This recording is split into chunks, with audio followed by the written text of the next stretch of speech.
कहते हैं देवों के भी देव हैं त्रिदेव, ब्रह्मा, विष्णु और महेश। ब्रह्मा जी को सृष्टि का रचयिता, भगवान विष्णु को सृष्टि के रक्षक और महादेव को विनाशक कहा गया है। कई लोगों के मन में यह प्रश्न उठा होगा कि आखिर त्रिदेवों की उत्पत्ति कैसे हुई, त्रिदेवों में सबसे शक्तिशाली कौन है। अगर आप भी इन प्रश्नों के उत्तर जानना चाहते हैं तो इस वीडियो को अंत तक देखें। पहली है शिव पुराण में से, दूसरी है भगवत गीता में से और तीसरी है सप्त ऋषियों की। सबसे पहले जानते हैं शिव पुराण के मुताबिक कथा क्या है। एक बार जब ब्रह्मा जी और भगवान विष्णु के बीच में विवाद हुआ कि दोनों में से बड़ा कौन है। विवाद इतना बड़ा था कि इन दोनों में युद्ध की नौबत आ गई। तभी उन दोनों के बीच एक अग्नि स्तंभ प्रकट हो गया। तभी ब्रह्मा जी और भगवान विष्णु ने तय किया कि जो भी इसके अंत तक सबसे पहले पहुंच पाएगा वही श्रेष्ठ होगा। इसके बाद भगवान विष्णु स्तंभ के अंत तक पहुंचने के लिए नीचे की तरफ गए और ब्रह्मा जी ऊपर की तरफ। दोनों में से किसी को भी इसका अंत नहीं मिला और भगवान विष्णु ने अपनी हार मान ली। लेकिन ब्रह्मा जी ने यह बताया कि उन्हें अंत मिल गया है, लेकिन वह असत्य था।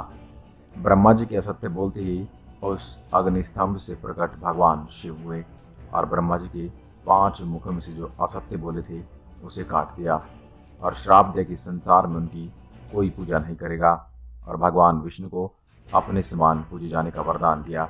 यह कथा शिव पुराण की है और इसके मुताबिक भगवान शिव सबसे बड़े हैं। अब बात करते हैं श्रीमद् भागवत की कथा के बारे में। जब एक बार सप्त ऋषियों में चर्चा हो रही थी ब्रह्मा, विष्णु और महेश में से बड़ा कौन है, इसलिए उन्होंने त्रिदेवों की परीक्षा लेने की सोची और इसके लिए उन्होंने भृगु ऋषि को कहा। भृगु ऋषि परीक्षा लेने के लिए सबसे पहले परमपिता ब्रह्मा जी के पास गए और उनका अपमान किया और इस अपमान पर ब्रह्मा जी बहुत क्रोधित हो गए।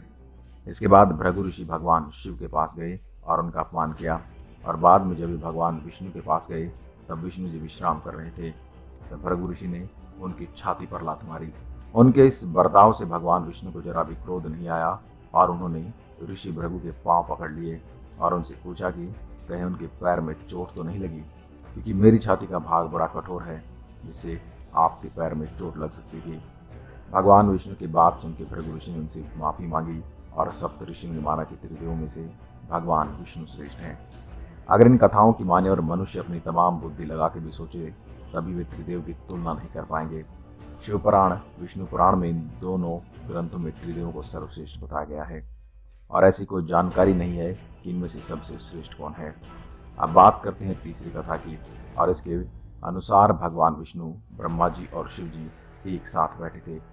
तभी शिव जी ने सोचा कि जब मैं विनाशक हूँ तो क्या मैं अपनी शक्तियों से किसी का भी विनाश कर सकता हूँ? क्या मैं ब्रह्मा जी और विष्णु जी का भी विनाश कर सकता हूँ? शिव जी के इस विचार से ब्रह्मा जी और भगवान विष्णु मुस्कुराए और ब्रह्मा जी ने कहा कि क्यों ना आप अपनी शक्तियों का मुझ पर इस्तेमाल करें, क्योंकि मैं भी जानना चाहता हूँ कि आपकी शक्तियाँ मुझ पर क्या असर करती हैं।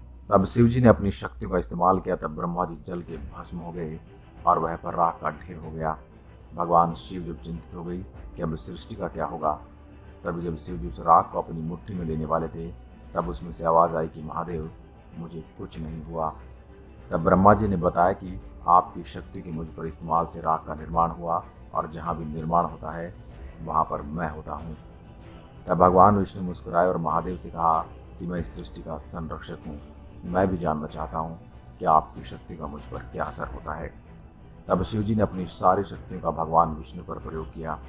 तब वहाँ पर भी राख का ढेर लग गया, लेकिन उसमें से आवाज़ आई कि महादेव, मैं भी यही हूँ, कृपया अपनी सारी शक्तियों का प्रयोग करें। और ऐसा करने के बाद सारे राख के कण गायब हो गए, लेकिन एक कण रह गया। उस कण में से भगवान विष्णु पुनः प्रकट हुए और साबित हुआ कि उन्हें यानी सृष्टि के संरक्षक को कोई नहीं मार सकता। तब महादेव ने सोचा कि ब्रह्मा जी और विष्णु जी का विनाश नहीं कर सकता और अगर मैं अपने आप का विनाश करूं तो उनका विनाश भी क्या हो जाएगा, क्योंकि अगर मैं नहीं रहा तो विनाश नहीं रहेगा और बिना विनाश की रचना नहीं हो सकती और अगर रचना नहीं होगी तो उसकी रक्षा की ज़रूरत नहीं रहेगी। ये सब बातें विष्णु जी मन ही मन सुनकर मुस्कुरा रहे थे और समझ गए कि महादेव क्या करने वाले हैं। भगवान शिव ने अपना विनाश कर दिया और राख में बदल गए। जैसा वे सोच रहे थे ब्रह्मा जी और विष्णु जी भी राख में बदल गए, जिसके चलते अंधकार छा गया और वहाँ पर राख के ढेर के अलावा कुछ नहीं था। तब राख से आवाज़ आई कि यहाँ पर राख का निर्माण हुआ है और जहाँ पर निर्माण होता है वहाँ पर मैं होता हूँ। और उस राख से ब्रह्मा जी प्रकट हुए, उसके बाद विष्णु जी और अंत में शिव जी प्रकट हुए। क्योंकि जहाँ पर रचना होती है वहाँ पर सबसे पहले सुरक्षा आती है और फिर विनाश। इस घटना से शिव जी ने जाना कि त्रिदेवों का विनाश असंभव है, और इस घटना की स्मृति के लिए भगवान शिव ने उस राख को अपने शरीर पर लगा लिया और तब से उन्हें शिव भस्म कहा गया। इस कथा से हमने जाना कि त्रिदेव की आपस में तुलना करना व्यर्थ है और हमें उनकी भक्ति करनी चाहिए, क्योंकि जहाँ रचना होगी वहाँ ब्रह्मा जी होंगे। उस रचना के संरक्षण के लिए भगवान विष्णु, और अगर रचना होगी तो भविष्य में उसका विनाश भी जरूरी है, कि विनाश के बिना रचना संभव नहीं। इसलिए तीनों देवों की आवश्यकता है इस सृष्टि को चलाने के लिए। तो यह जानकारी आपको कैसी लगी हमें कमेंट बॉक्स में लिखकर ज़रूर बताइए। आप इनमें से किसकी भक्ति करते हैं यह हमें कमेंट में लिखकर ज़रूर बताइए। मैं मिलता हूँ एक और रोचक वीडियो के साथ। तब तक के लिए नमस्कार। जय हिंद, जय भारत।